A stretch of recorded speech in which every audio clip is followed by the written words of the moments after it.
All right. Looks like we are live on a couple of places. Oh, oops. Okay. I want to play it back. Perfect. There we go. All right. Welcome, everyone. If you can hear me, I see Angela. Okay. Angelita there. Okay, awesome. Looks like we are live on all fronts. No errors this time. I'm getting this stuff down. Welcome. Yes. I'm happy to have you guys here, and welcome to NACAT Pro's presentation, Everything is Personal, Optimizing Your Health and Wellness with DNA-Guided Cannabis Choices. And we have our guest speaker today, Len May, and he has a long bio, but I'm going to read the entire bio because he just has such an impressive background. Please give me grace with all these technical words. But as the CEO and co-founder of Endocanna Health, Inc., Len May is a prominent figure in the field of precision medicine. His patented technology uses DNA to determine personalized endocannabinoid genotypes and associated recommendations, placing Endocanna Health at the forefront of the industry. He has more than 25 years of experience in cannabis and genomics. May has amassed a wealth of knowledge that has applied to real-world situations. He's a certified medical cannabis specialist with a deep understanding of genomics, epigenetics, cytocannabinoids, terpenes, and their interconnection with the endocannabinoid system. May is a published author and speaker who has contributed to peer-reviewed journals and participated in clinical trials, helping to advance the understanding of the endocannabinoid system and the role of DNA and genetic expression in personalized health and wellness while mitigating possible adverse events. He holds the Master of Medical Cannabis, which I didn't even know that there was that designation, from the Institute of the Advancement of Integrative Medicine, and is an accomplished public speaker who has presented at prestigious events worldwide. He's the author of Making Cannabis Personal, and it's one of the most widely read books in the industry. He's also the host of the popular Everything is Personal podcast. Welcome and thank you for being with us today, Len. Sorry. No, thank you. Now it's time to wake people up because they probably fell asleep through that long reading of my background. But you did really well. You hit almost all the words. You did it really well. Okay, awesome. That's the goal, almost all. Okay, so awesome. Thank you for being here. And just get us started, because you've been in the industry for over 25 years. So I just like to understand your background, like what got you interested in this industry and moving forward with getting your master's degree in what is it, Master's of Medical Cannabis. I mean, what got me started is probably similar to a lot of kids, or maybe not. But that was so I was the kind of kid that would sit in class and the teacher would call me and my mind was elsewhere. So I was always like daydreaming and having other thoughts, couldn't pay attention in school. And when I was a teenager, I got diagnosed with attention deficit disorder. It's weird because I never thought about it as having a disorder. I actually thought it was something that, I have the power to do, but they put me on prescription medication, and I can't say it didn't work. It depends how you define work. It allowed me to focus, but actually removed from me any emotional connection to self. So I could kind of function, but I didn't have that, connection. So I was going to school early in the morning, and some older kids were hanging out, and they asked me if I wanted to smoke a cigarette. I was like, oh yeah, I'll be cool with hanging out with the older kids. We'll smoke a cigarette. It's a thing to do in the 80s. And I never questioned why they had only one cigarette. So they had the cigarette, and there's like 4 or 5 of us, I don't even remember, and they're passing the cigarette around. They got to me, and I smoked this cigarette, and I dabbled with cigarettes before, and it tasted weird. And I took another one, and like maybe even coughed a little bit. I'm like, this is interesting. And they're laughing at me. I'm like, what? And they actually put cannabis inside the cigarette. So when I went back to class, like the multiple windows that are in my head, they sort of narrowed. and I could focus. So I'm like, oh, all right, this is interesting. And I never said anything to anybody, but it became sort of my go-to medicine. I got rid of all my prescription medicine, and if I could find it, which was not easy to find, that was the medicine that I went to. And my parents, every once in a while, as I got older, they would catch me, and I would get in trouble. And at one point, I was just around 18, woke up, and my parents were sitting there with, I had my car. My dad told me, don't bring it in the house. I had a little pouch underneath my car. I had like my bowl and my cannabis, and it's on the kitchen table. And they're like, what are we going to do with you? And they ended up calling the cops on me, trying to have me arrested, and kicked me out of the house. The irony of this is that both my parents consumed products in my company produced and patented now for their conditions. So this was part of my journey. And just to kind of take it a step further, I was homeless. I was couch surfing. I was living in motels for a while, getting myself together. But I got a job. And I applied to university. I got into Temple University. I started going to school, and I had to pay for my way. So I got a job at a record store called Tower Records. For those of us that are a little bit more seasoned, we remember record stores and remember Tower Records, which was the most amazing place in the world. Even though I only got paid $7 an hour, it was a great job. But I got to go to all these events because I was working there. And I went to this music festival called the Horde Music Festival. And there was all these bands. Ziggy Marley was playing, Blues Traveler and Black Crows. And there was a group of kids that had a banner called the Cannabis Action Network. So I walked up to them like, yeah, cannabis, what are you guys doing? They're like, registering people to vote. I'm like, wonderful, great. I'm already, what else? Like, that's it. So I became the president of the Cannabis Action Network. And that sort of became my trajectory in the world of cannabis as a lobbyist trying to fight for legalization. Nice. Okay, awesome. Okay, so then let's talk a little bit about your approach. So you have can you explain your DNA guided approach, which goes beyond THC levels to personalized cannabis recommendations? Yeah, I think it's important to kind of give you a little bit of a background how we got there. So in my trajectory of being this activist, my girlfriend at the time said, it's time to get a real job. So I went into corporate America. I worked for PW Price Waterhouse, PwC, and I did Safeguard Scientific. I know the connection. That's why I brought that up. So I was on the management consulting side, and then I went to work for a venture capital company, and then I became a commercial real estate broker. I was a managing director of Keller Williams Commercial, and then and I moved to Los Angeles from Philly. And through real estate, I got into the dispensary business. So I was an owner and operator of 5 dispensaries under a brand called Kush Kingdom. So we were one of the first companies that had a brand. This is in 2009, 2010. And the thing that I started seeing with the volume of consumers or patients at that time, because we were under Prop 215, SB 420, I started seeing people consume the same chemical variety, but have a completely different experience. So my ADD kicked in where I can multitask, but I can also hyper focus. So I'm getting enough dopamine. So I was on this mission to try to figure out why this is happening. And I came across a video by a guy named Kevin McKernan, who was the first person or one of the first people who genetically sequenced cannabis.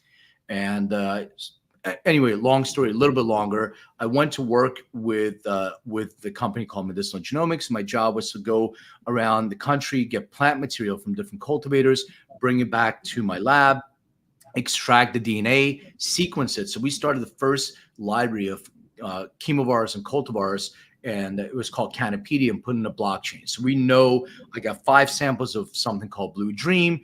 Genetically, maybe 2 of them are close to Blue Dream, 2 other ones have Blue Dream in them, they're a cross, and the 5th one is not even close, they're just calling it a name. So the first thing we needed to do was align the actual source material. The second thing is that company's parent company was this pharmacogenomics company. So pharmacogenomics is a study of how drugs affect an individual's body and how drugs also interact together to create possible adverse events. So I really got into human genetics, and I had a light bulb moment one day. It said, like, we have plant DNA here, we have human DNA here. Let's bring those 2 together to help guide people to an experience. And we started with DNA. And the way that we started was we looked at every single genetic biomarker, so called a single nucleotide polymorphism, SNP. You don't have to, there won't be a test after this, so you don't have to remember the acronyms and all that stuff. But we started with the genetic biomarkers that are directly or indirectly associated with the endocannabinoid system. Once we identified those, and they had to have peer-reviewed references in PubMed or equivalent to PubMed. Once we did that, we approached a company called Illumina, which is one of the biggest genetic sequencing companies. They produce equipment and anything that has to do with genetics. They're in San Diego, actually. We approached them to build a custom chip for us. So a chip is just like a computer chip. But what it does, instead of circuitry, it looks at saliva and sees the presence of the genetic biomarker on that saliva sample and gives you what's called your genotype, your allele combination. So DNA, we get half from our mother, half from our father. And then we have these 4 letters, like computers speak in a binary code, ones and zeros. DNA communicates in 4 letters, a C, a T, an A, and a G. They're your nucleotides. The combination of those letters are your unique genotype. So that's what makes you sort of unique. And when you have a genetic predisposition for something, it doesn't mean that you're locked in. Like, we're born with some of our genes in the on position.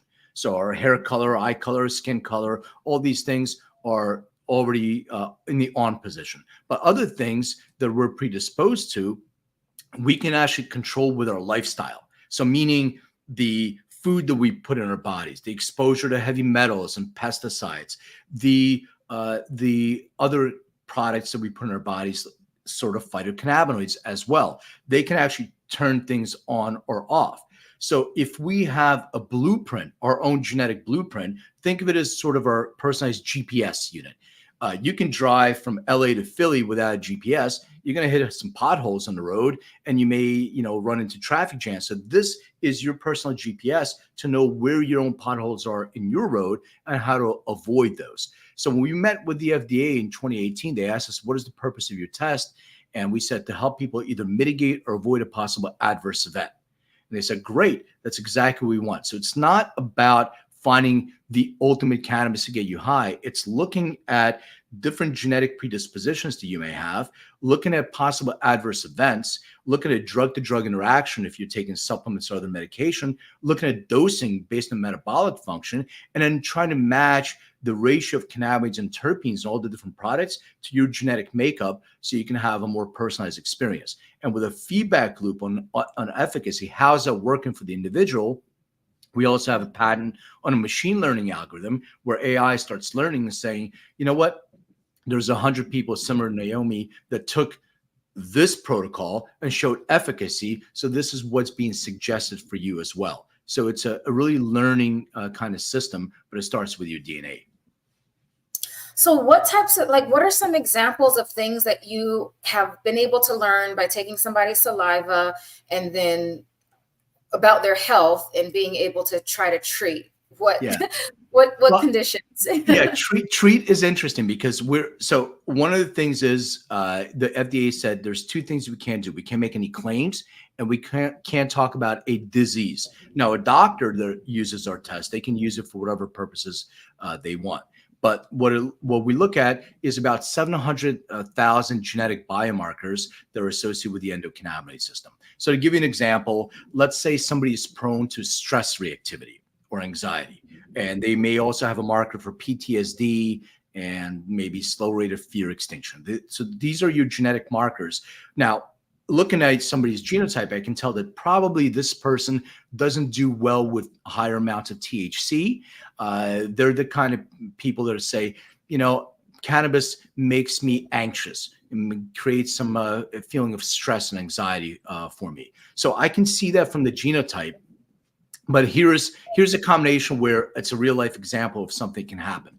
First of all, if you're walking down the street and a car comes out of nowhere and almost hits you, well, you're going to have that fight or flight response. So you have a neurochemical response. So you have some adrenaline, you have some dopamine, you have some norepinephrine, you have some cortisol. All these are excreted into your bloodstream.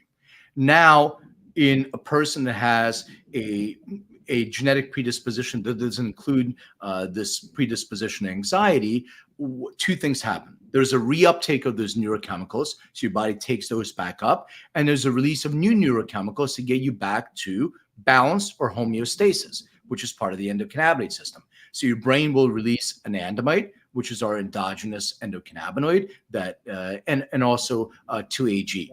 So if somebody has a genetic predisposition to stress reactivity, there's a gene called FA, and I know I'm getting sciencey, and I promise to take it up a level, but it's called fatty acid amide hydrolase. So this gene is really important to the endocannabinoid system because it produces an enzyme that metabolizes or breaks down anandamide.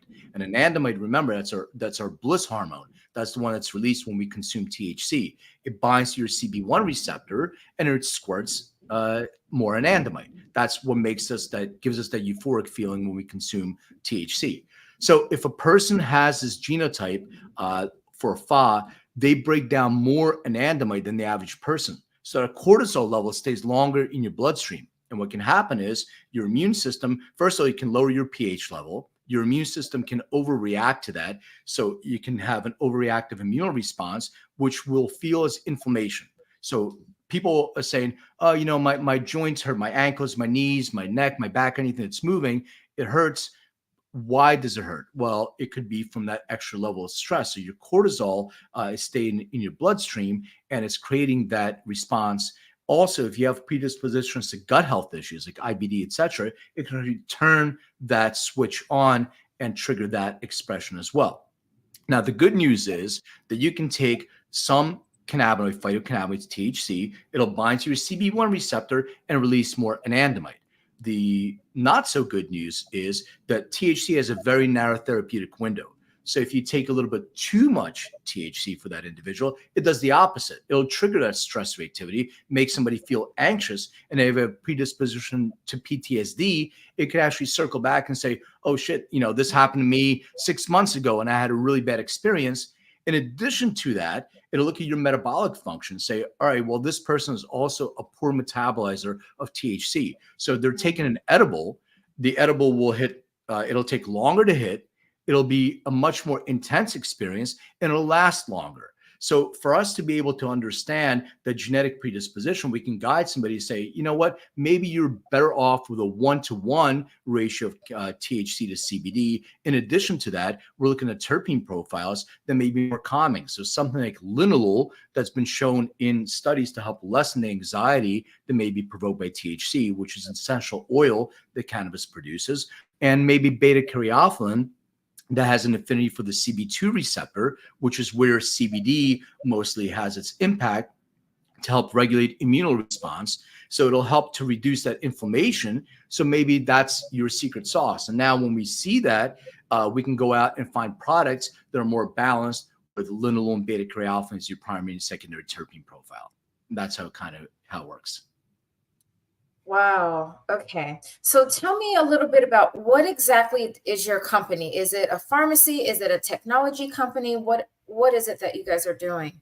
Yeah, I think it's more of a med tech company. It's a platform. So our first patent was on the use of DNA to make recommendations associated with the endocannabinoid system.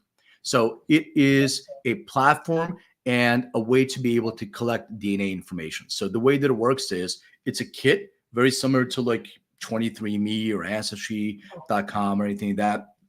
You get it in the mail or you get it from your healthcare professional. Inside, it's a big Q-tip, buccal swab. You swab the inside of your cheek. You register because we're HIPAA and GDPR compliant. We're very, very conscious about personal data. And then you'll put it back in the little vial. It has a reagent that suspends your saliva and your DNA. And you mail that in an envelope that it comes in a bio bag to our lab. It takes 2 to 4 weeks to process.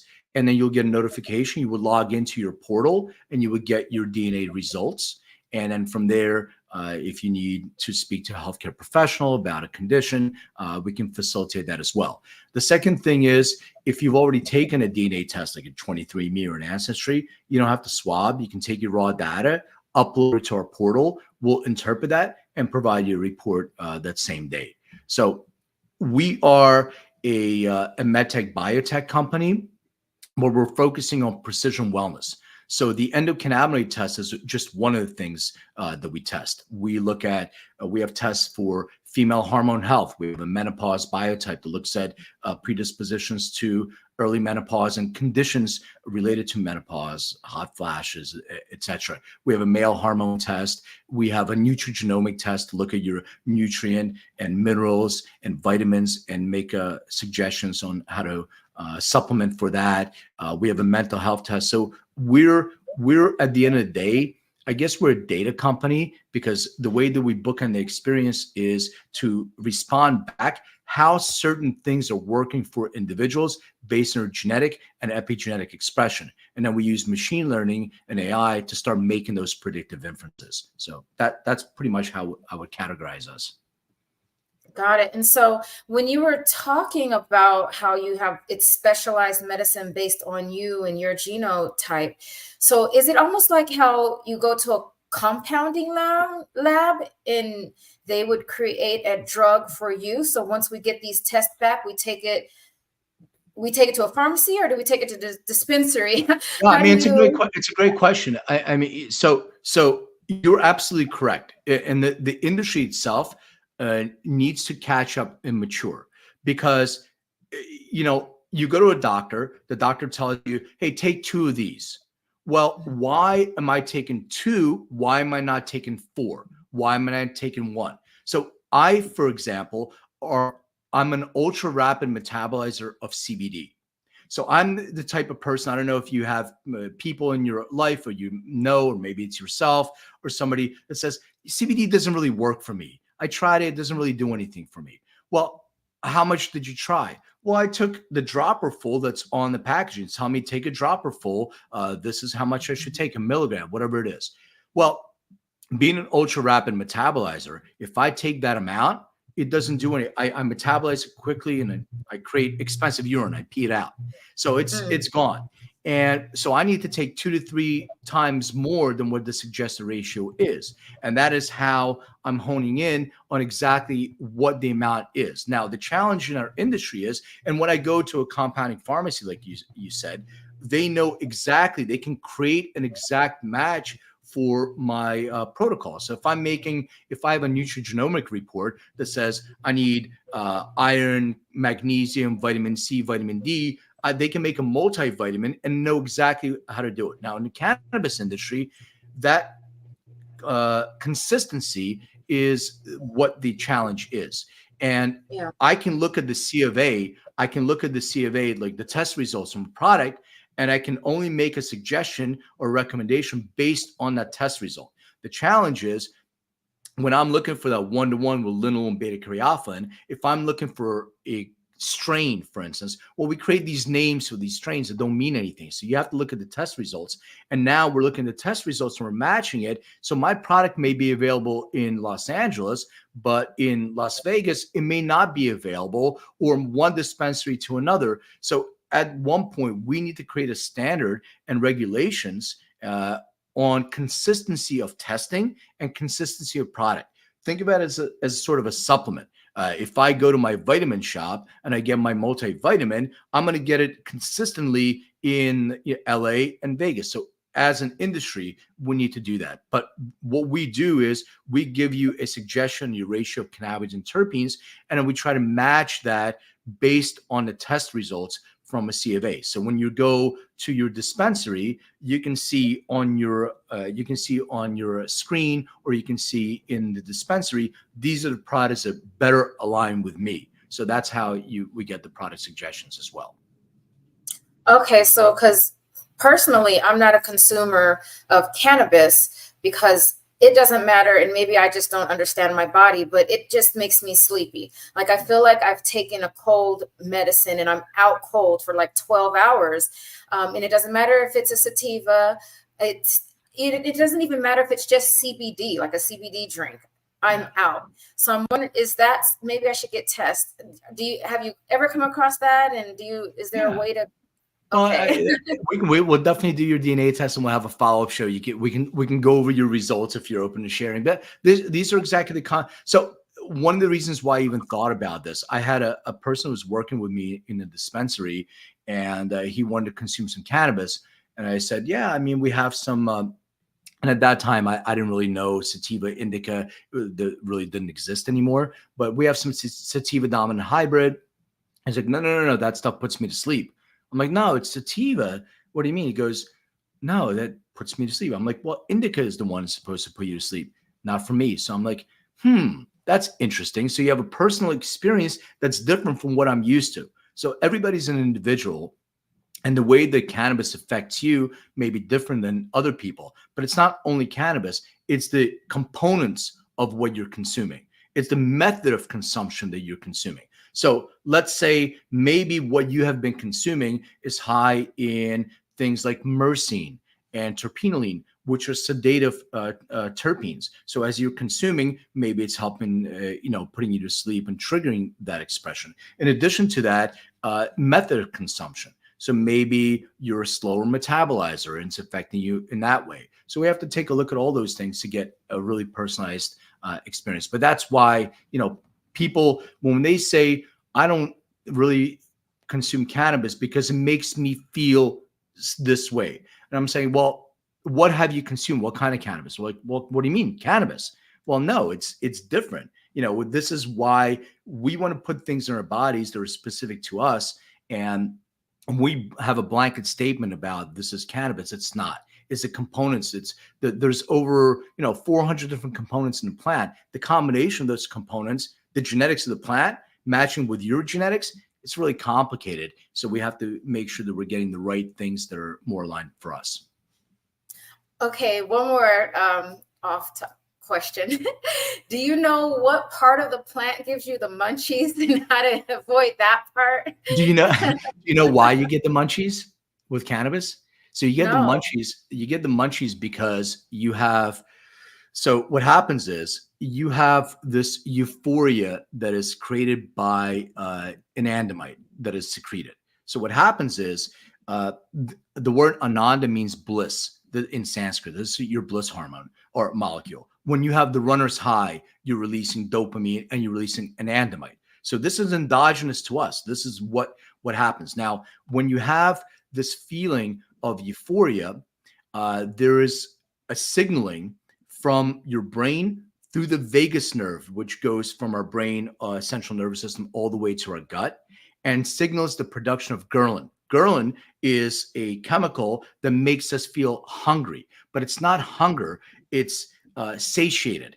We crave that feeling of feeling good, that euphoric feeling, because when you get the munchies, you're actually getting a signaling for feeling, I want to feel satiated, because you get the munchies for three things. You crave sugar, you crave salt, and you crave fat. Nobody ever got high and said, man, I can wait to have that kale salad. That's going to be great. I want that now. No, you want junk. You want sugar. So it's that production of ghrelin. So yeah, there are terpene profiles and there are certain cannabinoids.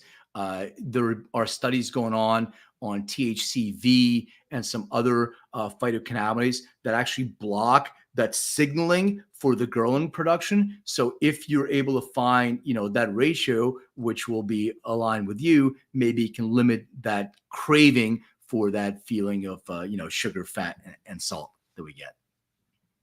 Okay, good stuff. Yeah, I'll have to look for that as well, because it's almost like an uncontrollable. Like I'm eating before I'm thinking. I'm like, wait, how did this get into my mouth already? You want to feel good. Yeah. So here's a trick. You eliminate all the junk food around your house and you just have healthy snacks. So if you're going to feel that, have a little bit of nuts and have a little bit of dry fruit. I don't know. Like that's what I do when I get the munchies. But if I have, ice cream or something like that, man, that's gone. So we got to avoid that. Don't even have in the house. Okay, awesome. Okay, so then I'd like to talk a little bit about debunking myths, and what are you doing, or how do you combat misinformation and skepticism surrounding cannabis as personalized medicine? Well, I mean, we're in the middle of 10 clinical trials. We're already published on PubMed. So the best way to combat myths to me is through science and actual research. So whether you're doing clinical trials like Jazz Pharmaceuticals on Epidiolex, or you're doing a observational study under an institutional review board, that's the best way to be able to get real data to people. So if you have 1,000 people that have responded back on efficacy, that is the best way to be able to publish and have peer-reviewed essays or citations that people will be able to review and say, okay, this is scientifically backed. So we can talk about all kinds of different things. Or this is what cannabis does, this is what cannabis doesn't do, but you have to have research. And we've been blocked from doing research for so many years. And funny and ironically enough, the federal government had patents on cannabinoids for different things. I don't know if your audience knows, but the federal government had a patent for cannabinoids as a neuroprotectant. And while having Schedule 1 and saying that it has no medicinal purposes whatsoever. Well, how can that possibly be? You have a patent and it has no medicinal purposes. So we were blocked from doing research for many different reasons, pharmaceutical industry, and now based on the approval of Epidiolex and some of the conversation about rescheduling cannabis, now we have a lot more access to research. So to answer your question, once again, there's two ways. Number one is be involved in clinical trials, as many as you possibly can. We are in a phase 2 clinical trial at Harvard, for instance, and we have 5 in Wayne State.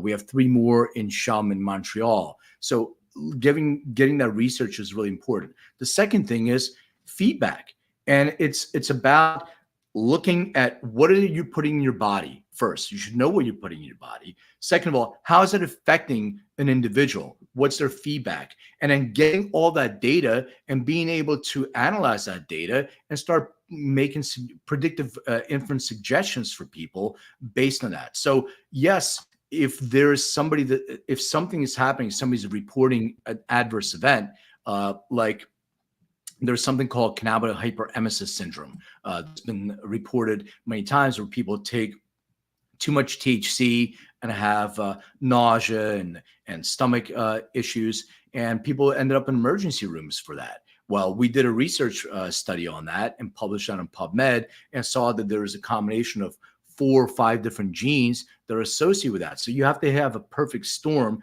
that actually triggers that genetic expression in individuals. So the best way to counter, myths and all these other things, to me, is through science. Right. Yeah. Yeah. Luckily, we now get to study the plant with it becoming more mainstream. We have a question in the audience. Angela is asking, can we talk about pain and the benefits of cannabis and what type is best for it, especially nerve pain? Yeah, I mean, we can talk about the cannabis. THC works as an analgesic. And the interesting part about the plant is we talked about all these components, but when we take an analgesic, which is a pain reliever medication, it actually binds to a receptor and it blocks the feeling of the pain. With cannabis, THC and CBD together work in partnership. So maybe I should give you a high level of how the endocannabinoid system works. Maybe that would be helpful if you're interested. I'll try to keep it really, really quick and high level. But we have this amazing system, the endocannabinoid system. It was only discovered in 1992 by Dr. Raphael Mechoulam, so it's new and people didn't study it in medical school. And the way that the goal of the endocannabinoid system is to maintain homeostasis or balance within our bodies.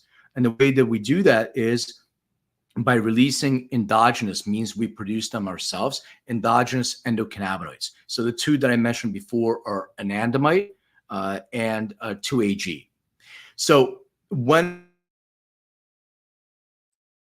our body's out of balance, we have pain.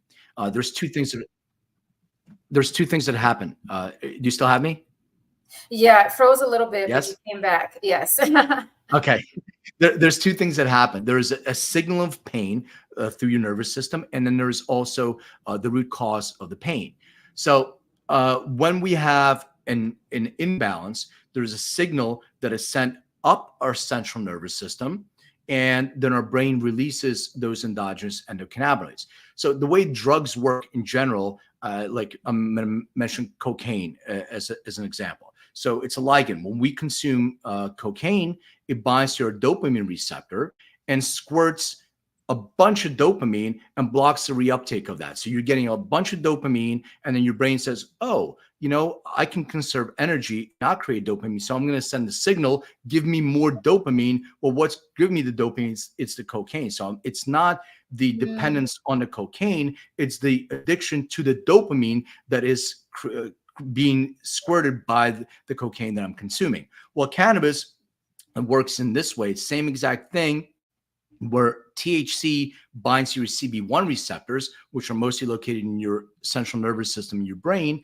And then it releases an anandamide. And then CBD has an affinity for the CB2 receptors, which are located in your immune digestive system, and it releases 2-AG. So to go back to the pain question, is the reason why cannabis is effective with pain, because it has a dual approach. Number one, it binds to your CB1 receptors and actually works as an analgesic. So to help you reduce the feeling of the pain. In addition to that, it goes to the root cause of what's causing the pain, where the CBD can reduce the inflammation and help to balance the immune response that is creating the pain to begin with. So sometimes you're like, my back went out a week or so ago.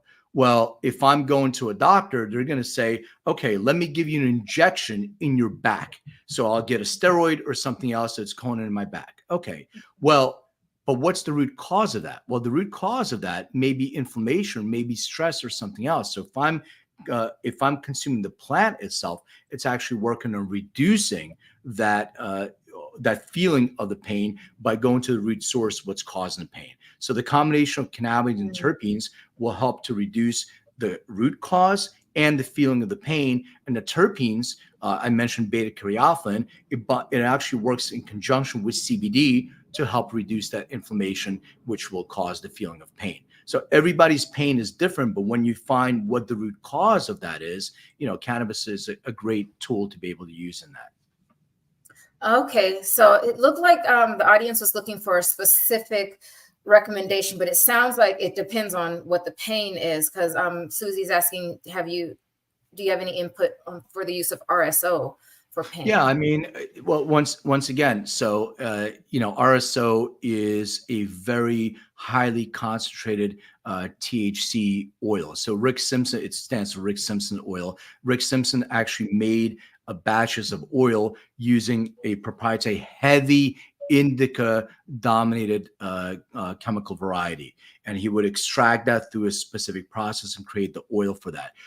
It's an extremely effective way to treat certain conditions. We worked with palliative care. A lot of cancer patients have taken RSO. Now there's a side effect, and the side effect is it's extremely high in THC, so it's extremely sedative. So operating, your daily life, your heavy machinery, driving, all that stuff, that's going to be impacted if you're consuming that. But, people who are, in extreme pain showed a lot of efficacy for that. So yes, RSO can be very effective, but once again, it's a personalized experience, because some people who have predisposition to stress reactivity, that actually create and trigger that stress reactivity because of the high amount of THC. So once you know this about yourself, you can make an informed decision and say, you know what, I'm gonna be okay with the side effect of that stress and anxiety. I'm going to be at home and I'm going to feel safe, but I'm going to consume something that's because my pain is more important to address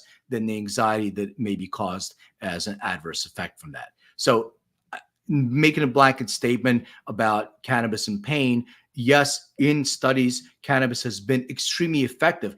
For some people, it does the opposite.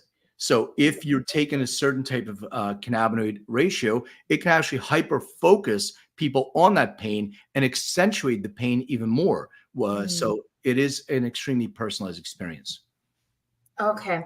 And then really quick from the audience, there was a question about how do we get a kit and how much does this kit cost? Is it accessible to everybody? I did drop the link in the chat, but it's at his website, endodna.com. And that's where you can purchase the kits. But if you could just talk a little bit about how that process works, the pricing and things. Yeah, so you can purchase the kit on endodna.com, or there's healthcare professionals and dispensaries that carry the kit all over the world actually, and it retails for $199. And if you have a 23andMe or an Ancestry or any other DNA test, you can also, instead of swabbing and paying $199, you can actually upload your raw data and get your results that same day, and that retails for $49.95. Okay, so if you've already gotten a kit before from one of these other services, you can still use that information. That's good to Correct. know. You can use that data. Okay. Okay, and Lisa is asking, where can I find out more information on being hypermetabolizer? I need to take large amounts of CBD in order to get any effect. Yeah. Same with the other drugs. Exactly. That's exactly a perfect question.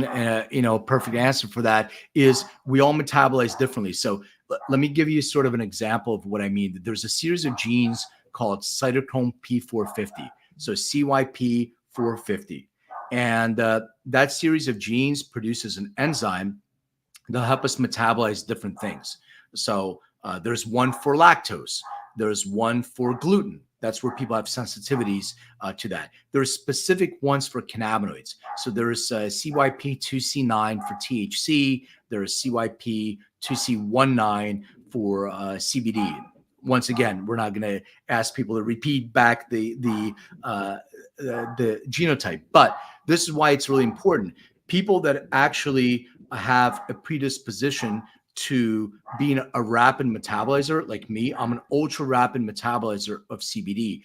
That is the genotype on that specific gene that makes me an ultra rapid metabolizer. So by taking the endoDNA test, you can see what type of metabolizer you are. And why else that's important is if you're taking prescription medication and it uses the same enzymatic pathway to metabolize that medication, there may be an interaction. So some may be an inducer, some may be an inhibitor. So for instance, we had a woman who was 82 years old, went to a dispensary, and the bud tender told her to take gummies. So she called our support line, and she's like, well, I took 4 gummies already, and I don't feel anything. And when we looked at her genetic profile and went through that with her, one of the medications she was on was an inducer. So it actually, or inhibitor, it actually told her she has to take 400% more cannabinoids to have an effect. Now, we don't want grandma to, eat a bag full of gummies that may have a really adverse effect, not only on her, mental state, but also on her liver, etc. So you got to be really, really careful of what is the amount that you're taking based on your metabolic function. But taking the endoDNA test, it'll show you what your genetic predisposition, how you will metabolize. Really important. Okay, awesome. And then another question, which kind of leads to a whole series of questions. Does insurance cover the kit? Insurance does not cover the kit, and the reason why is that nothing associated with the endocannabinoid system is covered by insurance because it's still related to a Schedule 1 substance. So there are genetic tests. We have some that are covered, but nothing to do with the endocannabinoid system. Okay, and so then, like, my follow-up questions to that is, like, is there any inroads for you, your business, to start educating public health policies and regulations or healthcare providers to help kind of leverage some of this in taking care of their patients? Yeah, I mean, this is, doing these things really helps, having a conversation with your healthcare professional, but rescheduling, I think, will probably be the first step. So the conversation coming out of the DEA based on the FDA's recommendation is to reschedule Schedule 3. So rescheduling Schedule 3 creates an interesting, situation because now you can get prescribed cannabis under a Schedule 3, but it's still a controlled substance. So how are they going to roll this out, and how is flower going to be involved in that too. It changes the whole, perspective of how to make a recommendation for a healthcare professional. So I believe that having specific formulations that we talked about compounding, so having specific formulations that have consistency, that's something healthcare professionals will feel really comfortable about. And also the second part of that is mitigating adverse effects. Like if you really think about what is the role of a healthcare professional, well, it's to practice medicine. It's not to perfect medicine, it's to practice medicine. And one of the things they have to do is make sure they cause no harm. So having a genetic test up front will allow them to sort of see where the sharp corners are and see what they can do to avoid those. So now that you have that, and educating healthcare professionals from that standpoint is extremely important. And then finding the right formulations, instead of maybe a combustible like smoking cannabis, having a tincture, having a soft gel, having the method of consumption that a healthcare professional feels comfortable with, making a recommendation for. That's how we align together and work in collaboration.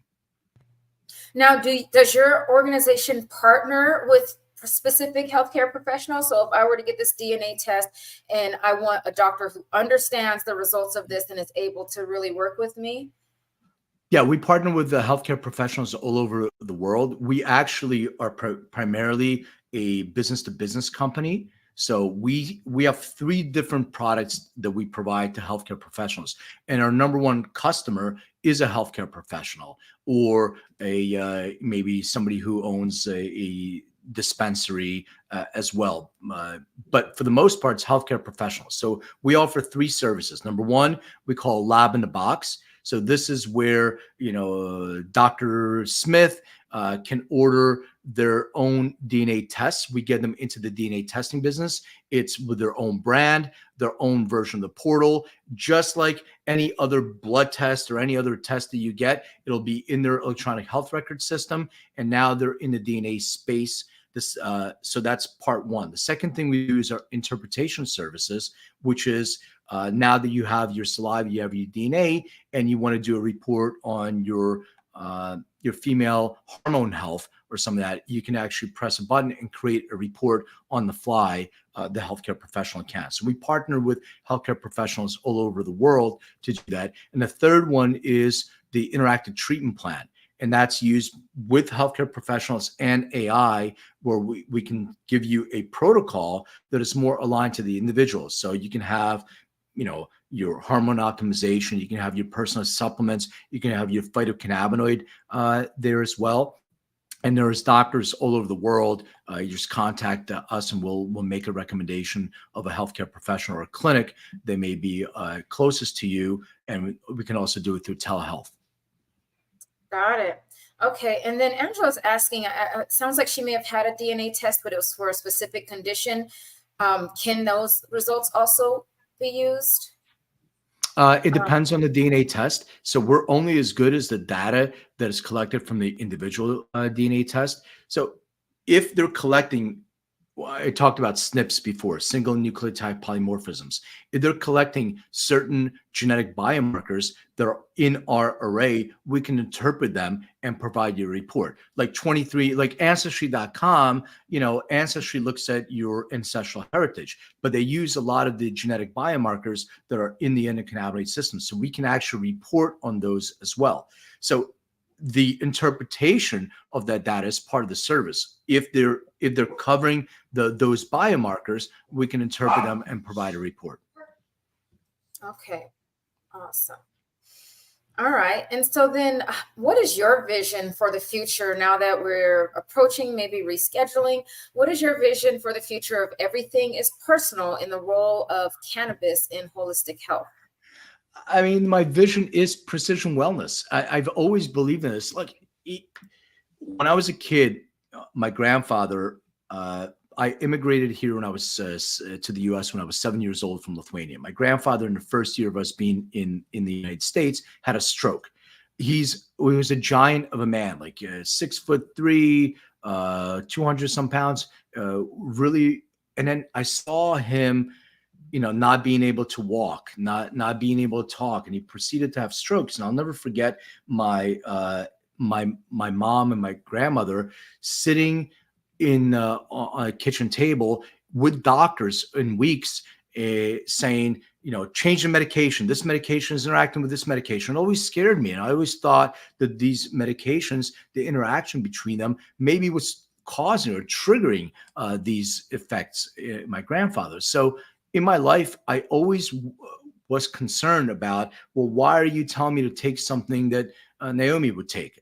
We're different people. Shouldn't I have a more personalized experience with my health and wellness? So what I believe in the future is that we will get to the point where we'll have somewhere of a, maybe a three-pronged approach. So yes, I believe in precision medicine, precision wellness using DNA and epigenetics. I also believe in reducing my biological age. So health span, not longevity, and being able to look at somebody's biological age, create a personalized protocol, and then measure to see that biological age has been reduced. That's a really important part of it too.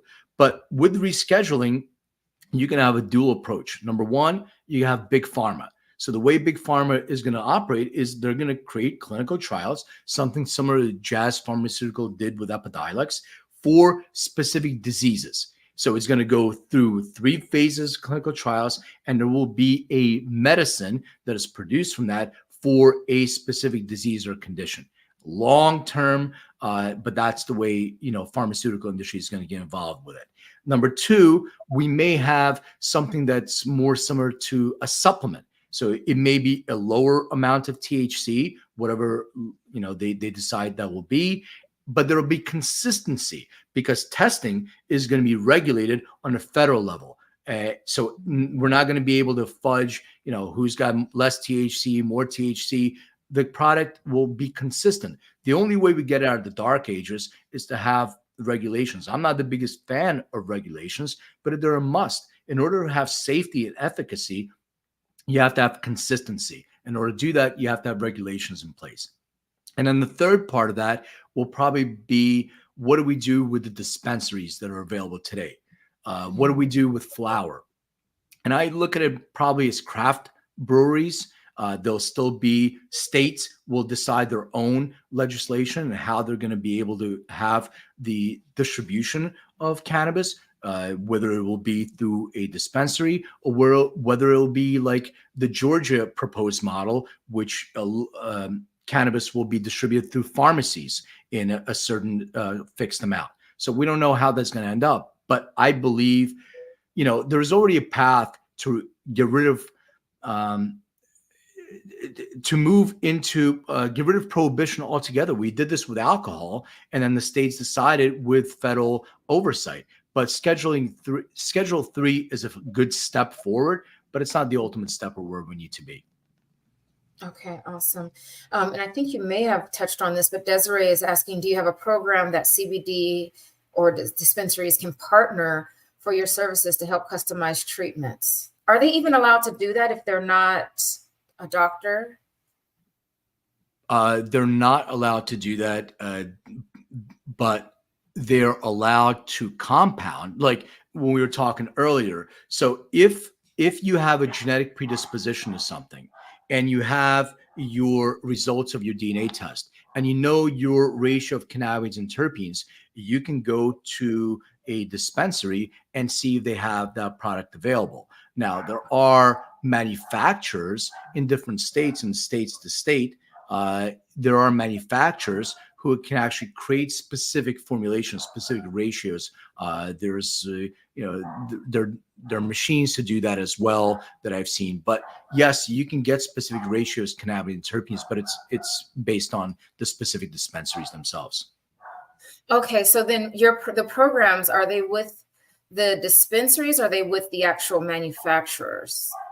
We don't have programs specifically with dispensaries. All we do is we pull in the test results from a product. So if you have a C of A, you pull that in, and then we give you what the ratio of percentage of matches for that specific product. Got it. Okay, cool. All right. And so I was just going to wrap it up with any last thoughts, things that you want to share with us that is going on with your organization. I mean, we're scaling globally. We're a global company. We're in all of North America, US, Canada, Mexico. We're in Brazil. We're in Costa Rica. We're in the UK. We're in Australia, moving to Thailand. We just announced a partnership with a company called Research Smart out of the UK, which will allow us to do better research and better feedback. What we're doing was we're integrating our two technologies. So they have an app for upfront intake, and then they also have the feedback loop in an app that's bookends our experience. And we're doing 5 clinical studies with them. So that's extremely important for us. And then scaling in other ways outside of cannabis. So as I mentioned, we have a female hormone health test, we have a male hormone health test, and we're just finishing a canine test as well. So think of us as a precision wellness company, and that's sort of how we're growing from there. But the endocannabinoid system is a really big part of that as well. Yeah, awesome. You guys have a huge task ahead of you because this education is needed across the world. I mean, this plant has been here for so long and we know nothing. We don't even know anything about our own bodies and how it impacts it. So thank you so much. Yeah, well, thank you for having me. I really appreciate it. And you just everybody has to remember that I know my podcast is called Everything is Personal, but I really believe in that. Whatever we put in our bodies, our food, I'll leave you one last final thought. So I did I'm sort of what you would consider a biohacker. I'm always looking to do different things for myself. So I took a microbiome test, a gut microbiome test. And I started to see, what's affecting my gut bacteria because we're all different. Well, when I got my results back, I started seeing that, something like a bell pepper is an inflammatory food for me. But you think about it, that's such a healthy food, right? You have all these vitamins and nutrients in bell peppers. But why it's really important is because everybody has their own personalized experience. And my gut microbiome is affected by bell peppers. It creates an inflammatory response. So understanding it's not about just healthy food all the way around. It's understanding what's specific and personalized to me that'll help me with my own health and wellness. Yeah, that makes sense. And one last question. Lisa's asking, where can we find the results of these studies that you guys are doing? Well, on PubMed. So you can go to PubMed. The first one is already published. You just have to put in my name, Len May. I only have one so far, but the other ones are in different stages. Like I said, there's a phase 2 clinical trial at Harvard, and some of the other ones are still being published now. Okay, awesome. We'll let you get to the puppy. Yeah, sorry about it. Thank you. Thank you. Appreciate it. Okay, bye.